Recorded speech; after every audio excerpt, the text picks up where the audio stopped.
So back in September, we decided to build our own composting toilet. It's been about 4.5 months now of us using it every single day, maintaining it, and so I wanted to do a quick video talking about how we do all those things.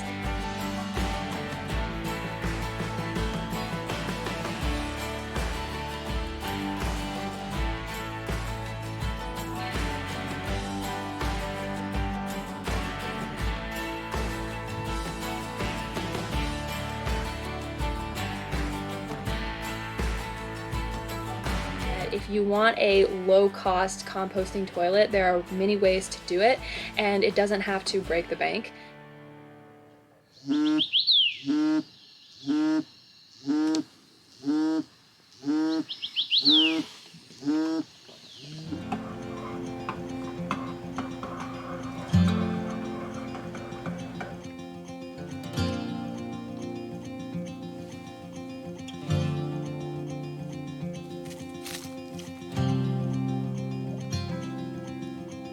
So back in September, we decided to build our own composting toilet, and that was a decision that kind of took a lot of people by surprise, but it was something that we were really excited about doing. And so it's been about 4.5 months now of us living with a composting toilet, using it every single day, maintaining it, and so I wanted to do a quick video talking about how we do all those things. At some point later on down the line, I do want to do a video about the pros and cons of our composting toilet, things that we like versus things that we wish were a little bit different. So if that's something that you're interested in seeing, please subscribe. After we built our composting toilet, there were a couple of things that we noticed we had an issue with right away. And it's pretty common sense if you're thinking in terms of a composting toilet and how they probably work. One of the first issues that we ran into was that we noticed we were getting some unwanted visitors into our toilet during the warmer months, and we needed to figure out a way to deal with that pretty quickly. Luckily, this is not an uncommon problem when it comes to composting toilets. It's kind of something everybody knows about and like everybody has to watch out for. The solution that we found actually comes from the boating community, and it's called gnat roll. I talk about that a little bit later in the video, but suffice it to say that has corrected all of our issues. The second thing was that we realized we really needed to have a way to vent the toilet. It wasn't something that we built into everything initially because we wanted to see if we were really going to need it. Long story short, you want to be able to have as much airflow going out, and you want to keep things as dry as possible. Luckily, the company on Etsy and eBay, Johnny Composting Toilets, that we bought our urine diverter from, also builds venting systems for DIY composting toilets, and we were able to buy one from him. This company is absolutely amazing. I've talked about him in past videos. Super helpful guy. Everything that he makes is 3D printed and is of like the best quality. Cannot say enough good things about him, and if you decide to do a DIY composting toilet, we highly recommend checking him out. He is on eBay and Etsy both, and Etsy can be a little bit difficult to work with sometimes, so if you can find him on eBay, I highly recommend going that route because it ended up being a lot simpler for us. But basically, the attachment for the venting system hooks or clips into the front of the urine diverter and then comes out and goes down around the back. We cut in through the wall of the bathroom, the back wall, and that fed into that little space underneath our fridge where the line for our propane heater is at. And we were actually able to utilize a vent hole that was already there that had been for our old furnace that we no longer have. Everything just lined up perfectly. The little tubing has an attachment, and a little computer fan goes in that attachment, and that's what helps pull air through the tubing and vent it to the outside of the RV. It has done an excellent job of just keeping everything fresh, keeping everything dry. Those are two really important things that you want when it comes to a composting toilet, and it really wasn't too terribly difficult to install everything. The parts that we had were really good, and we got lucky with how our RV is built. We didn't have to cut any new holes really, except for the one small square hole in the wall of the bathroom. So 10 out of 10 recommend doing that if you are considering building your own DIY composting toilet. So I figured this week is the perfect opportunity to show you guys how we maintain our composting toilet. It actually needs to be cleaned and dumped and everything, so I'll take you guys through that process and show you how we do it. This is the composting toilet that we built, and if you missed the video that we did all about how we built it, I'll link it so that you can go and check it out. A lot of people have the really nice like nature's head or sea head like really compact, cool looking composting toilets. And those are awesome, but they have a really high price tag. And we didn't want to spend $1,000 on our first composting toilet. We wanted to do something a little bit cheaper to make sure that it was something that we actually liked. So rather than spending all that money, we built this, and this is our entire composting toilet unit. It fits right in here in our bathroom against the wall where our original RV toilet used to sit. And we really like it a lot. So I'll go ahead and open it up and kind of walk you through how cleaning it out goes. So this is the toilet seat, it lifts up. This is the lid of the unit, it lifts up. And then inside is everything that goes into the toilet. So first things first, you have the bucket. It's a 5-gallon Lowe's bucket. We use coconut coir as our compost organic material, which you can buy on Amazon or a few different places. Sometimes Tractor Supply will have it, and it works really, really well. On top of that is the urine diverter. Next to the urine diverter is the collection jug for the urine, and it actually needs to be dumped right now too, but it's pretty simple. We just dump it out whenever it gets full, and depending on how often we're going, kind of varies on how often it needs to be dumped, but I'd say it's about at least once a day. And we dump it, rinse it out, and fill it with a solution of distilled white vinegar and dish detergent, which neutralizes any of the like urine smell. And it works really, really well. I'm sitting next to this thing right now and I can't really smell anything, so that's awesome. Next to the jug for the urine, we have a little trash can, which is just for the like paper and everything else from when you go.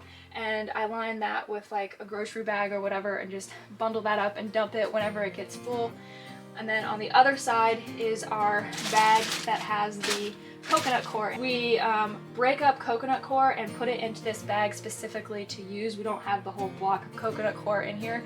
We break up as much as we need because everything's really small and compact, so we couldn't fit an entire block of coconut coir, and breaking it up is kind of messy anyway, so it's easier to do that outside and then keep it in a bag and set it in here. If we were traveling on the road right now, I would probably want to line this bucket with like a compostable garbage bag so that whenever it gets full, we can just pick it up, take it outside and dump it in a dumpster or whatever. Like, that's totally legal and fine to do. It's just a waste matter. Like, it's not a big deal. It's not raw sewage or anything like that. And that would be the end of the story. I might like spritz the inside of the bucket with like an all-purpose cleaner, let it air dry, put another bag in there, and away we go.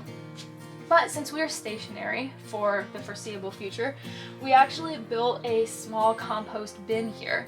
And so whenever this gets full, I'll just take it outside with me, dump it in the composting bin, make sure everything is covered and ready to go. And then I'll take this to the water spigot. If there's anything in there, I'll rinse it out. I'll put a little bit of all-purpose cleaner in there, put it on its end, let it air dry, and then within an hour or so, I'll come back, put it back, put everything back together, and away we go. The last thing that I want to make sure that I mention, whenever we put the composting toilet back together, we put the bucket back in the box, we will sprinkle a little bit of the coconut coir across the bottom of the bucket so that it's ready to go for its next use. And then something that we started doing is we got some of this brown stuff called Natrol, G-N-A-T-R-O-L, and we found this via the boating community actually, because everybody knows, anybody who has dealt with composting toilets knows that you have to be on the lookout for little friends that want to move in and make the toilet their home. And there are a whole bunch of different ways that people try to deal with this. We tried a few different things, but the tried and true best thing that we found was this Natrol. And the official name is Natrol WGBTI pesticide, and the active ingredient is this word that I can't pronounce, but I'll put it across the screen, and it's a natural larvicide that will attack the fungus gnat larva, which is usually what the fungus gnats are what move into the composting toilet. And it's safe for use around humans and pets, and it actually smells a little bit sweet because of the carrier that the bacteria is on. It's It's been used really extensively in greenhouses because greenhouses are another environment where fungus gnats can become a really big problem. I also read somewhere online that it's really useful if you are trying to grow marijuana plants and you don't want fungus gnats attacking your marijuana plants. That's just a funny aside, something that I saw. Somebody said it works really well for that too. But we bought this from a distributor on eBay. It doesn't take very much at all. He sent it to us in this tiny little container, and you can either sprinkle a full tablespoon into the bucket whenever you clean it out and put it back, but because we don't have an agitator on ours, meaning like the contents of the bucket doesn't get stirred around, everything just kind of settles and sits over the course of the 2 weeks, we'll actually just sprinkle some in every 2 to 3 days as needed, or if we notice that we are starting to get some encroachers in the bucket. So I want to throw that out there because that is something that could really ruin your composting toilet experience really, really quickly, having to deal with insects. So at some point in the future, we will be doing a follow-up video about the composting toilet, the pros and the cons, the things we like, the things we don't like, all that good stuff. But I think we want to give it a little bit more time of like using the toilet before we actually sit down and do any kind of video like that, because we want to make sure we have like all the kinks and everything worked out.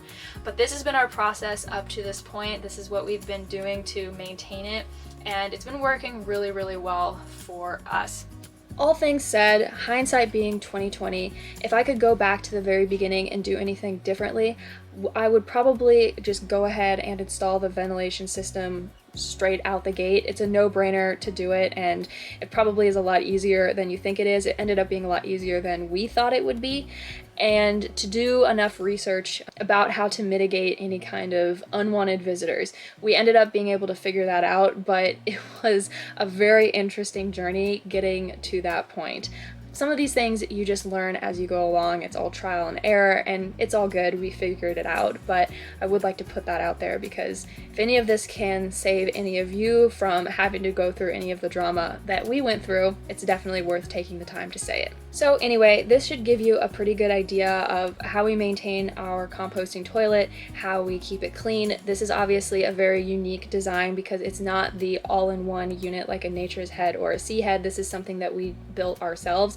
But I think it does go to show that if you want a low-cost composting toilet, there are many ways to do it, and it doesn't have to break the bank. I highly recommend checking out Johnny Composting Toilets if you are looking for parts to build your own. He's got a great company and his products are awesome. They've definitely stood the test of time with us. If there was something that I didn't cover in this video and you have any other questions about how we maintain our composting toilet, just leave a comment down below and I'll make sure that I answer it there. If you enjoyed this video or if it helps you at all with figuring out your own composting toilet, make sure you give it a thumbs up, and of course subscribe because it really helps my channel out and I appreciate it quite a lot.